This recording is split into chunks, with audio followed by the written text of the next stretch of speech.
guys, welcome back to my channel. So today I'm going to be following along with my blogging series here on my channel, and today I wanted to do a special video talking about things no one told me when I started my blog 3 years ago. So the very first tip that I wish I would have been told in the very beginning is to blog about what I was passionate about, but not only that, because I feel like that part kind of comes natural. You know, you want to talk about what you know most about, but the second part to that, which I wish I was told back then, is I should be blogging about what I'm also good at. In the very beginning, I was doing a mishmash of blog posts that half of them didn't relate to each other, and a lot of them were things and topics that I just didn't really know much about, but I just had an interest in. For instance, in the beginning I did like fashion and beauty and food and life and all of this stuff. For about a few months in the very beginning, I would do recipe blog posts. So you guys know, if you watch my channel, and especially if you watch my What I Eat in Days and my vlogs, you'll know that I'm not like a chef. Not that you have to be a chef to have a blog, because you definitely do not if you want to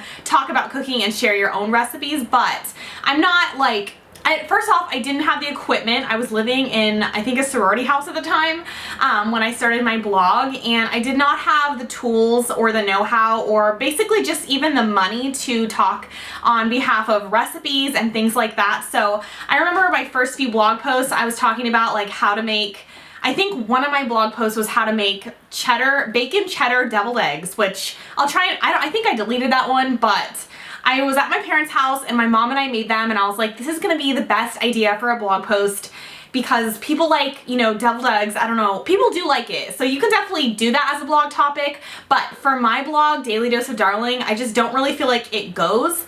And yeah, so recipes for me was something that I was interested in, but I wasn't necessarily good at. So the second thing that I wish someone had told me in the very beginning is basically I wish someone would have come to me and been like, okay, Hayley, do you want to do your blog, like, you know, long-term goals? Do you want to do it as a full-time job? Like, do you want to make an income from this? Do you want to pour your heart and soul into this and basically start like a business from this? Or do you just want to do it for fun, like for your mom and dad to read? It would have been great at the time to make a little bit of money. Not that I did it at all in the beginning. For the first like almost a year, I made like $0. But at the time, I was really just writing for myself. So it was definitely more of a hobby, even though in my head, I could have seen myself wanting to make it a career. So with that being said, even if you think that maybe one day you would love to turn your blog into a career, I would start to just think of it more as a business rather than a hobby. I think the biggest question that I wished I would have asked myself from day one is, would I show my blog to my current employer? Now, mind you, I think when I started my blog, I was working at Rubio's Baja Grill. So I didn't really care about, you know, if my employer saw it, although I definitely wasn't showing my, you know, college professors, not that I would, or my employer, just because it was like a girly little blog that I didn't put much effort into in the beginning. If you want to one day, like, you know, make a living from this and you don't want to be ashamed of what you're writing or writing about things that you don't really know about, having poor grammatical skills, which I did for a long time. I did not like triple check my stuff, and I'm still not the best at grammar, but basically, if you're not willing to show your blog to your employer, then you really should just reanalyze what you're doing, the content you're making, you know, what kind of posts you're putting out there for people, because the more you hide your blog, the like less it's gonna grow in the end. It's almost like, why would I think that I would make any money from my blog if I wasn't willing to show it to someone that's more professional than my mom and dad and friends? So yeah, definitely try and keep a more business side to yourself when it comes to blogging. Now, if you just want to write for yourself and you don't care about aesthetics and you don't care about what you're putting out there on the internet, then go for it. It's a fun thing. You know, for a long time I wrote kind of for myself. It was like an outlet for me, and it's just like a really good creative way to basically just share your life with your family and friends. But a lot of people, especially you guys watching, I know you guys want to make some money from your blog, which is okay. Like, that's nothing to be ashamed of, especially since you're putting so much hard work into it. But make sure to just keep that in mind when you are starting your blog out. A lot of people have been asking me lately through like email or just in the comment section where they can get imagery for their blog to use for free. So like if they don't have a good camera, or if they aren't good at taking, sorry, there's like a fuzz in the way. If they're not good at taking pictures, They want to know where they can get basically royalty, well, it's not, I don't know why I'm doing air quotes, royalty-free stock images to use on their blog. I tell them where to go. There's a few sites that I used to use a long time ago that have really good free images that you're not gonna get penalized for using someone else's images, basically. With that being said, I would highly recommend against you guys using anyone else's images if you haven't taken them yourself. Now, I know for a lot of people that might, you know, make you feel like, oh my god, I don't have the proper equipment, I don't want to spend $1,000 on a camera. I get you, trust me, I've been there. But really, if you are trying to one day do it for money, there's something to be said about you taking the time to create your own images and basically just curate every single thing on your website. Brands and companies are gonna see that one day. They're gonna go back to your post, they're gonna see that you use someone else's images, and it just doesn't really reflect what, you know, your brand is trying to portray. You really wanna brand yourself and your blog to be something that's you and only you. You really don't want any connection with you using someone else's stuff, even if it is a free image. So I use a lot of free images and I ended up taking them all down in the end. Not that you're gonna get penalized for them, and I know a lot of bloggers start out that way, but if you are trying to make any money from it, or if you even see the vision in 5 years, I would just take your own pictures, even if they're crappy in the beginning. Brands and companies and just people in general are okay with seeing your progression from the beginning to where you know, will end up. Like, it's okay that you don't have the best images in the beginning, but there is something to be said for the fact that they can see how you grew and how you progressed, and that you did it all yourself. So this is something that I definitely didn't need to be told, but I feel like I always want to tell this to people because I'll get a lot of emails and things like that of girls or boys saying, you know, Hayley, I really want to start a blog, but I have no time. I know one girl was gonna be a lawyer, one girl was trying to do, you know, one girl's in school, and basically they're just telling me that they are really busy, but they really want to one day make even a side income from their blog. So this is something that I feel like I have lived through, and I know how you guys feel, but at the same time, in my experience and just talking to other bloggers, I truly feel like if there's one thing I know for sure about blogging and making money, is you literally have to be borderline obsessed to make any return on investment from your blog. So if you guys aren't full on passionate, wanting to do it every day till midnight, maybe not midnight, but if you think about it and you're at work and you wish you were working on your blog, or you're at school and you wish you were taking pictures and learning about things, if you're not like that and you're like, I'll get to it later, then you're really just, I mean, I'm gonna be frank, you're not gonna succeed. This isn't like a side part-time kind of thing. It's a really like, it's almost like building a business from a ground up. And the best way that my mom actually taught me how to think about my blog, she told me that I should look at it as like my portfolio. So if you're in like graphic design, or if you're a writer or something like that, it's almost like a field like that where brands and companies, people that are willing to pay you for your services, they want to look at your blog and they want to see how it looks, the aesthetic it portrays. Does it have like a brand associated with it? Is there like a clear theme that you're trying to go for?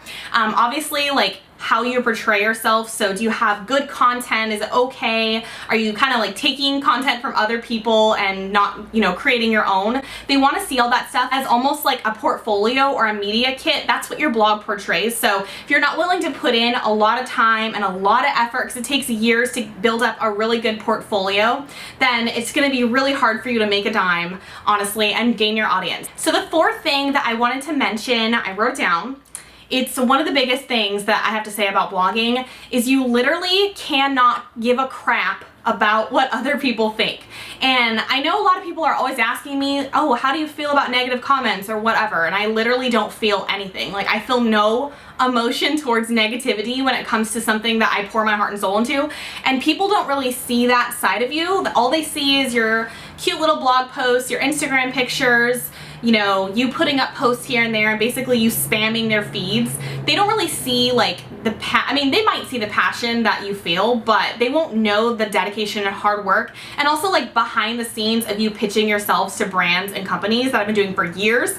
So yeah, they don't really know. All they see is your social media statistics, and they judge you on that. They don't know how much money you're making. They don't know how you're succeeding or how you're not succeeding. They don't know anything. So people are just gonna judge you like right away. But I think the biggest thing also is that they're literally seeing a timeline of your basically learning process, because wherever you start, no matter what, you're not going to be an expert at anything, and putting yourself online, it's basically like your journey of how crappy you started to, you know, how you got more decent at what you're doing and how you're, you know, the best or whatever at you're doing, which I'm definitely not there at all.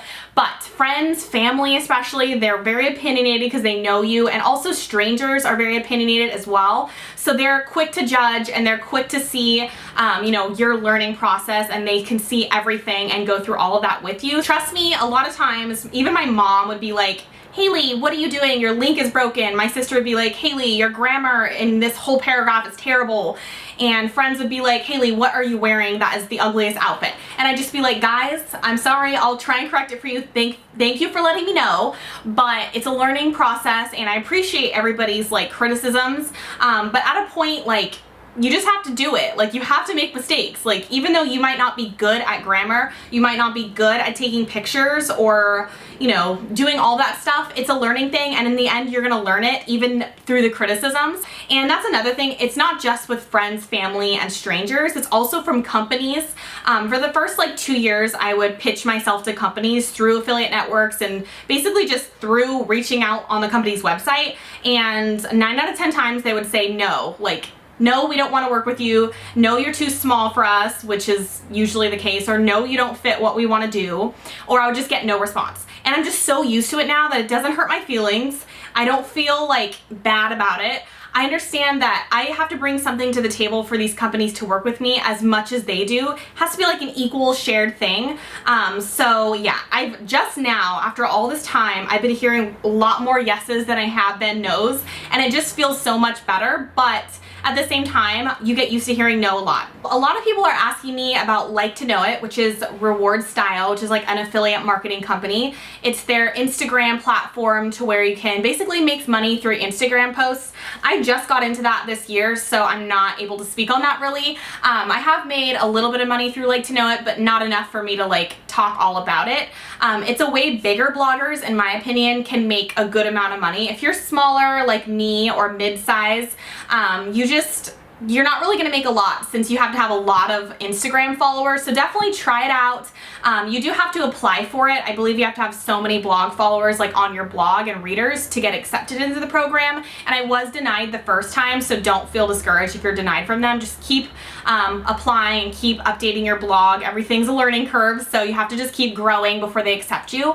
But yeah, social media is one thing that I wish I would have told myself. I wished I would have focused on social media just as much as my blog in the beginning. That is my biggest tip, other than everything I've said. Social media has taken over the world, and back like 3 years ago, it was really popular, but I think that was when Instagram first started, or it was just getting popular, or maybe even 4 years ago.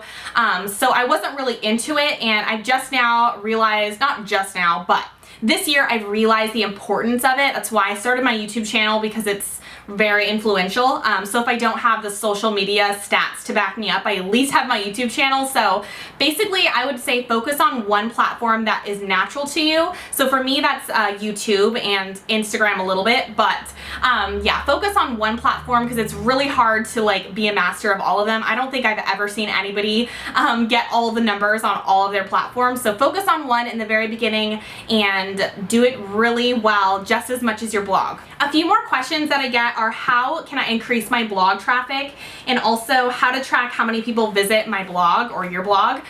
So everything for that is through Google Analytics, and I'm actually going to be having Doug come on my channel for a sit-down video, because he does search engine optimization for a living, and it can pertain to your YouTube channel. Actually, it does pertain to your YouTube channel, so I feel like it's definitely necessary. I mean, I don't see anything really online for bloggers or on YouTube more specifically on what SEO is and how it can like dramatically increase your blog traffic. I'm not even kidding.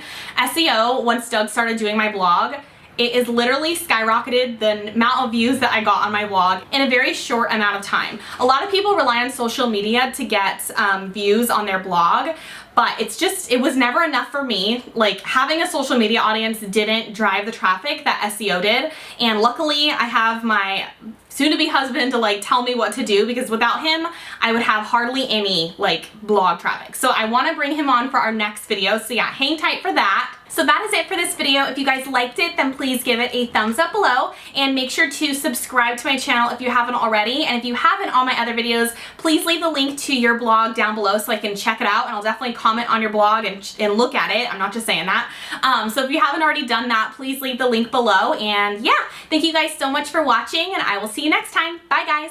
Most bloggers that I know, like personally, or that I read online about, they all use pretty much Adobe Lightroom. Lightroom is a godsend, and I was so intimidated at first because, let me tell you, any of those programs have a bunch of buttons that you don't even know what they do.